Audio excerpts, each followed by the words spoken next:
бүгінгі сабағымызды бастамас бұрын қазір біз бір-бірімізге жақсы жылы лебіздерімізді білдірейік. Ол үшін бәріміз бір-бір сөзбен бастайық, жылы лебіздерді айтамыз бір-біріне. Бүгінгі күнің сәтті болсын. Бүгінгі сабағымыз қай топқа сәйкес келеді, сол оқушы сол топта отырады. 3 топқа бөлінеміз. Қазір Крепитель платформасының негізінде мен қазір мына жердегі оқушылардың аты жөні жазылған, сол оқушыларды араластыру арқылы 3 топқа топтасатын боламыз. Біз сабағымызды бастамас бұрын сіздерге алдымен бағалау парақтарын таратамыз. Жалпы мынау әр топтың бағалау парағында оқушының аты жөні көрсетіледі. Жалпы тобындағы оқушының аты жөні жазылады.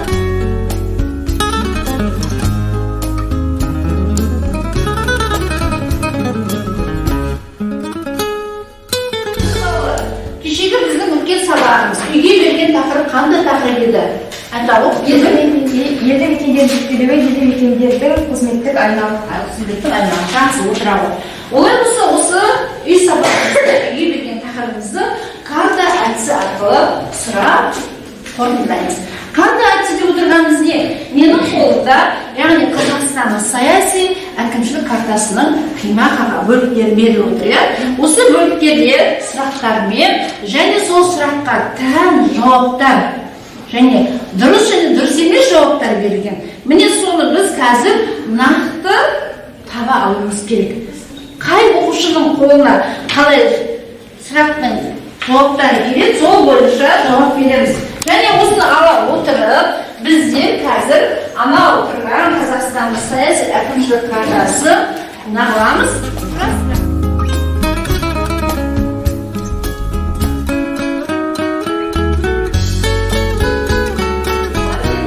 Жаңағы қолымызда алынған қима қағаздағы сұрақтар мен жауаптарын нақтылайық. Бұл қима қағаздардан сұрақтар берілген дедік, және дұрыс сол сұрақтың бұрыс жауаптары берілген. Бірінші сұрақ қандай сұрақ және кім деп беріліп тұр? Нөмір бірінші ал, Айсана айта ғой. Бірінші сұрақ еңбекке қабілетті жастар төмен қалып. Жақсы, осы сұрақтың дұрыс және бұрыс жауаптары кімде? Кімде? Ал, жақсы, Айсана. 16 жастан кіші қалып, яғни еңбекке жарамсыз. Жақсы, ал бұны дұрыс деп табамыз, екінші дұрыс. Айта ғой. Еңбекке қабілетсіз халық мектептермен және басқалар. Дұрыс. Ал бұлар жалпы біздің сұрағымыздың дұрыс жауаптары. Ал енді бұрыс жауаптары қандай екен? Кімге беріп тұр? Ал Мери айта ғой. Бұрыс жауабы, ерлер 16 мен 28 жас еңбекке қабілетті. Дұрыс. Жарайсыздар. Енді қолымызда алынған қима қағаздарымызда бұл әрбір облыстың несі? Атауы. Яғни соны аумағы беріліп тұр. Соны дәл мына жерге әкеліп өздер берілген картаға түйеге отырып орналастырып қоя беріңдер. Екінші.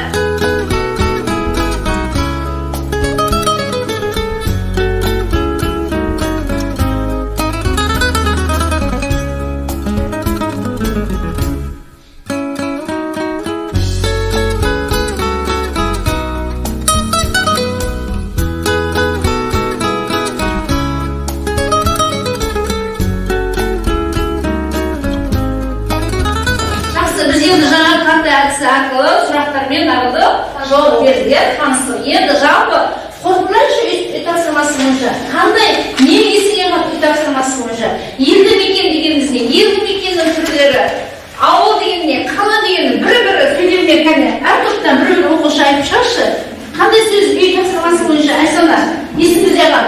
Елді мекен дегеніміз адамдардың тұрмыс тіршілігін отырғышы өмір және әлеуметтік қажеттіліктерін қамтамасыз ететін орын.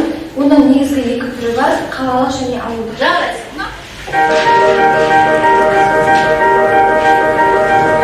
Күн сайын жүз мыңдаған ауылдық шағын қалашықтармен қалада көшеді.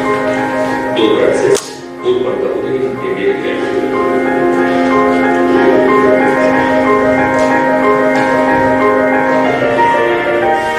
Нәтижесінде ауылдағы өмір сүру салты өзгеріп келеді.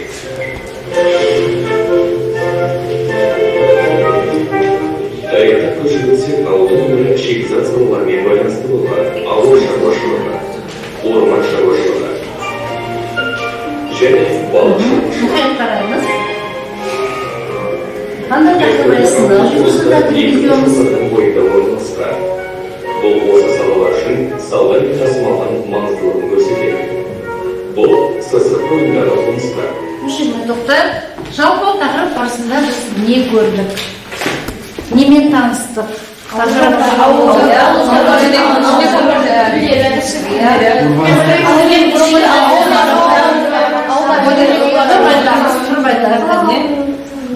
Адамдардың қайттан ауылда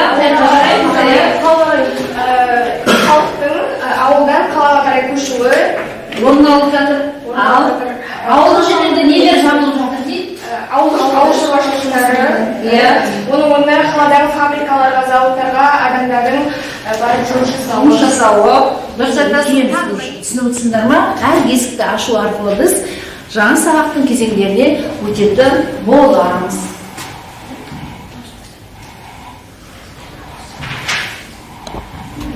Тақтада жалпы біздің мәтінмен танысу барысында қандай әдістер жүріп тұр?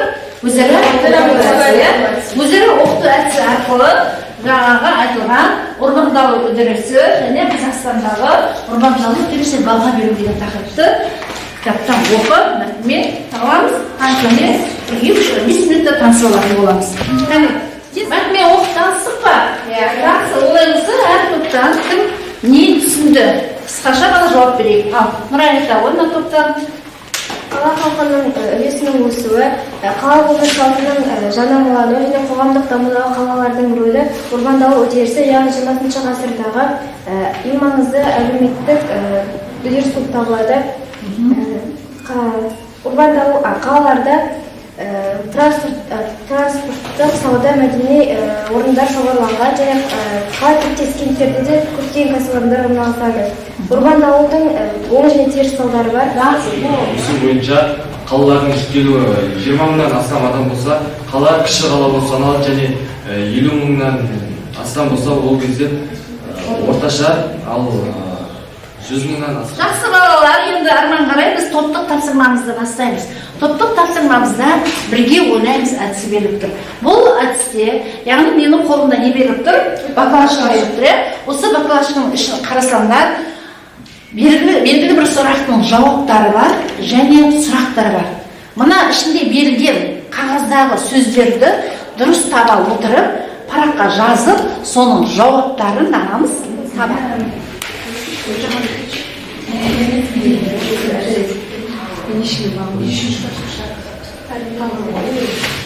Енді өзімізге берілген тапсырма, бірге ойлаймыз тапсырмасындағы сұрақтарды, жауабын және сұрағын анықтайтын болса, анықтаған болса, ортаға шығайық. Бірінші топ кім шығады? Жалпы берілген бақалашқының ішінде, бақалашқының ішінде қандай сұрақтар берілген, немесе жауаптар берілген, не таптыңдар? Қарап айта ойындар. Бұл бақалашқының ішінде сұрақтар жасалған. Сол сұрақтардың бірі 220 мың және 250 мың деген. Бұл яғни Қазақстан халқының санының жіктелуі негізінен аса ірі және орта кіші болып бөлінеді. Соның ең миллионер қалалардың бірі келетін болсақ, Астана, Шымкент және Алматы қаласы. 20 мың деген бар ма ішінде сөз? Ол қандай қалаға жатыр? Кіші қалаға жатыр. Екінші қандай сөз берілген? 220 мың. Ол қалалар мен айттым ғой, топта жақсы жұмыс жасаған, атсасқан оқушыларға қайыққа кетіп, Түркияға не бар деді, ұшақтың билеті. Жақсы, енді біз урбандалу үдерісі бойынша танысып жатырмыз ғой, балалар? Қосымша мәліметке тоқталайық, қараймыз міне. Қалалардың қалыптасуы және дамуы біз не деп атадық?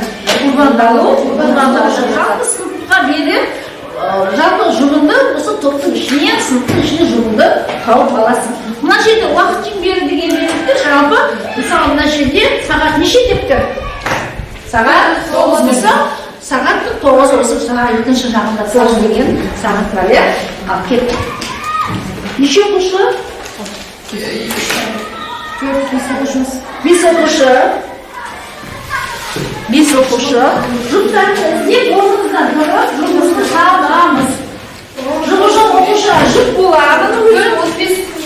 Жұп-жұп оқушыларға жұп болады.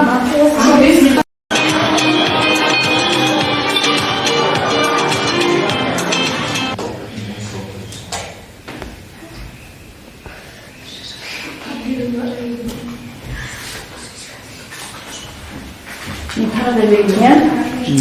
Жақсы. Енді жұптың тапсырмасы жаңа тақтада беріп тұр ғой, иә? Яғни дөңгелек оқу әдісі. Яғни қандай спираль? Спираль.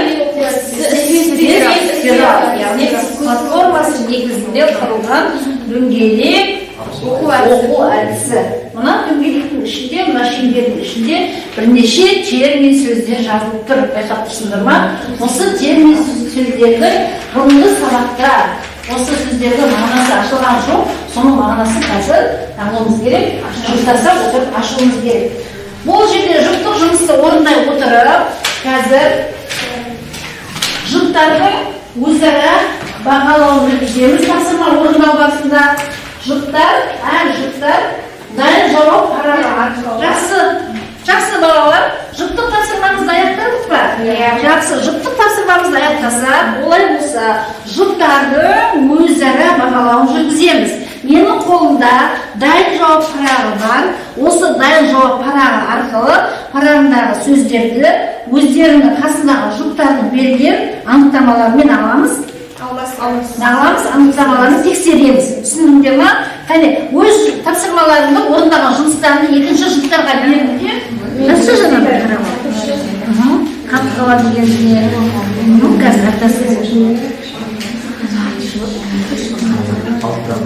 бір немесе екі қаламдаушы кәсіпорындар есебінен экономикалық және әлеуметтік тұрғыдан өмір сүретін елді мекен. Жақсы. Үшінші. Урбандалу дегеніміз қала халқының үлесінің өсімі. Тамаша, жарайсың. Төртінші. Агломерация кейбір ірі өнеркәсіпті қалалар маңында көптеген, яғни шағын орташа қалалар жинақталуы. Тамаша, жарайсың. Келесі. Сая. Қаланың қызметтік саласы бұл дегеніміз қаладағы халыққа қызмет көрсететін орталықтар, қызметтер. Салалы. Тамаша, жарайсың. Соңғы қандай сөз қойып қой. Ал, Айсана. Өндірісті ақпараттандыру бұл бір уақытта бір-біріне байланысты емес, өндірістің көптеген түрлерінің дамуы, шығаратын өнім түрлерінің кеңеюі. Тамаша, жарайсың. Жақсы. Керемет.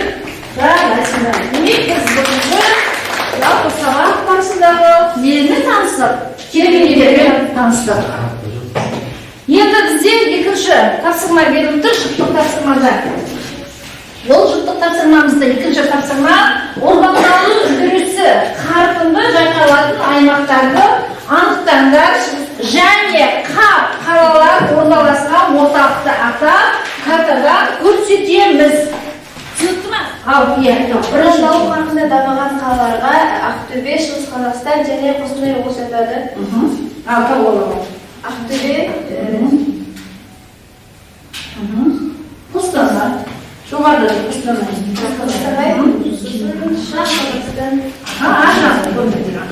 Шығыс Қазақстан облысы. Бұл қандай?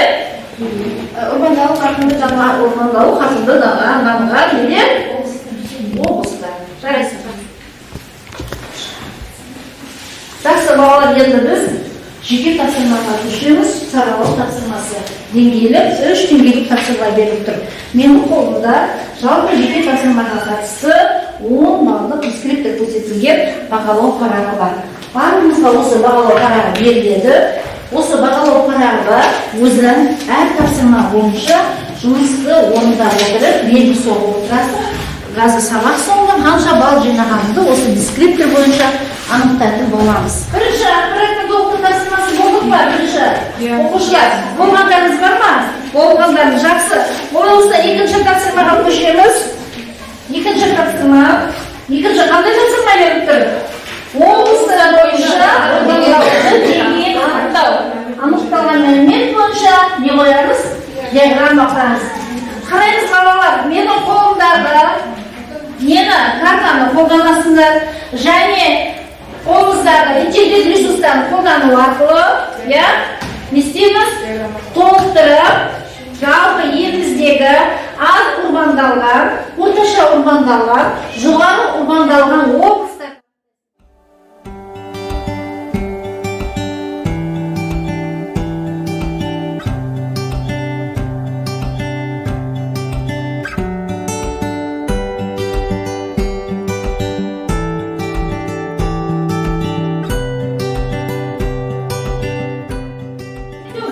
Менің қолымда диаграмма беріп тұр. менің қолымда балалар үшінші тапсырма қала халқының осы көрсеткішін анықтау. Яғни диаграмма. Осы диаграммада әр жылғы қаланың несі көрсетілген пайызы көрсетілген. Міне, әр жылғы қаланың несі үлесі көрсетілген. Біз енді соны пайызды көрсеткішін анықтайтын тапсырма есеп шығарамыз. Әр жылғы қаланың несі пайызды көрсеткіші анықтайсыңдар. 79, 89, 99, 2009 жылдан келіп тұр. Түсіндіңдер ма? Осының ішінен 6 жылдың ішінен кемінде неше жылдан аламыз? 3 жылды. Қане балалар, соңғы тапсырмамызды есептен шығарғандарыңыз бар ма? Кім шығарды? Болғаныңыз бар ма? Жақсы. Қане, Раушан келе ғой. Шығарып көрсетейікші, қане. Қала халқының пайызды көрсеткішін анықтау. 1970 жылы қала халқының үлесі 13 миллион. Тыңдаймыз. Ал қала халқының 5 миллион. 5 миллион дұрыс. Оны X деп аламын. X деп аласың, пропорцияға. X деп.